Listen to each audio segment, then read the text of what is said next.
আজকে আমি সবচাইতে কমন কিছু ইংরেজি বাক্য নিয়ে আলোচনা করব।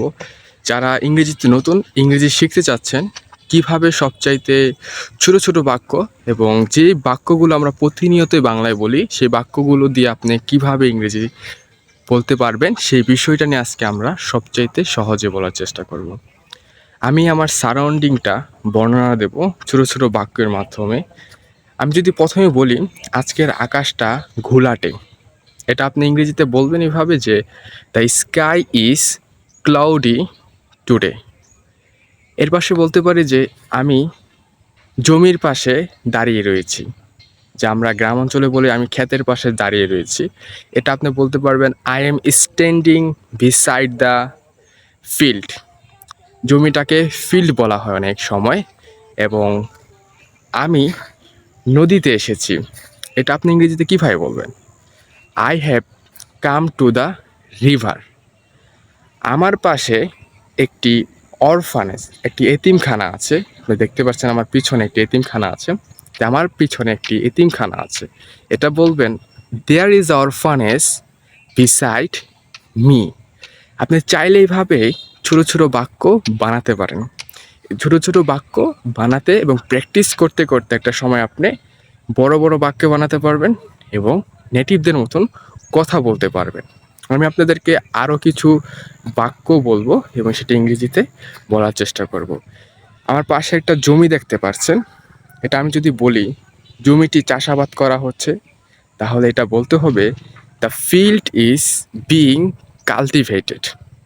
এটাকে আরেকটু অন্যভাবে বলা যায় যে জমিতে বিভিন্ন শাকসবজি বোনা হচ্ছে, বোনা বা চাষাবাদ করা হচ্ছে। এটা বলতে পারবেন এইভাবে the different kind of spinach is being produced on this field.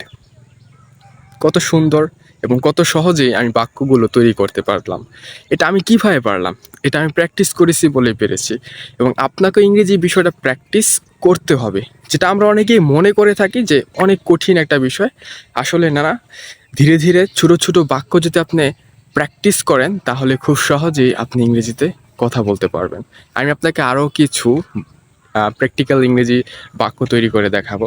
আমার পিছনে একটা বোর্ড দেখতে পাচ্ছেন, ওখানে একটা বাচ্চা মাছ ধরছে। এখন যদি বলি একটা শিশু মাছ ধরছে, এটা আপনি ইংরেজিতে কীভাবে বলবেন? এটা বলা যায় এইভাবে the child is catching fish. The child is catching fish. এবং আজকে আকাশটা ঘোলাটে, এখন পর্যন্ত সূর্যের অত তাপমাত্রা বাড়েনি, সূর্যের আলো এতক্ষণ পর্যন্ত দেখা যায়নি। তো সব কিছু মিলে এবং আজকে ঢাকার অনেক স্থানে বৃষ্টি হয়েছে। এখন যদি বলি আছে বাংলাদেশে অনেক জায়গায় বৃষ্টি হয়েছে। It has rained different parts of Bangladesh. It has rained different parts of Bangladesh. এখন এই কথাটা যদি আরেকটু অন্যভাবে বলি যে বাংলাদেশের ভিতরে বা বাংলাদেশেই বৃষ্টি হয়েছে। It has rained across Bangladesh, বা দেশে বৃষ্টি হয়েছে। It has rained across the country. মানে অ্যাক্রস দ্য কান্ট্রি বলতে বোঝানো হচ্ছে দেশের মধ্য দিয়ে, দেশের বিভিন্ন জায়গায় বৃষ্টি হয়েছে। তো আশা করি আপনারা যদি এইভাবে প্র্যাকটিস করেন শুরু থেকে, তাহলে আপনারাও ইংরেজিতে কথা বলতে পারবেন, যারা আসলে ইংরেজি বলতে আগ্রহী। আচ্ছা, এই পর্যন্তই। এখন হলো আপনাদের পালা। এখন আপনারা কিভাবে বাক্যগুলো তৈরি করেন, চাইলে কমেন্ট বক্সে লিখে দিতে পারেন আপনার পছন্দনীয় কোনো একটা ইংরেজি সেন্টেন্স।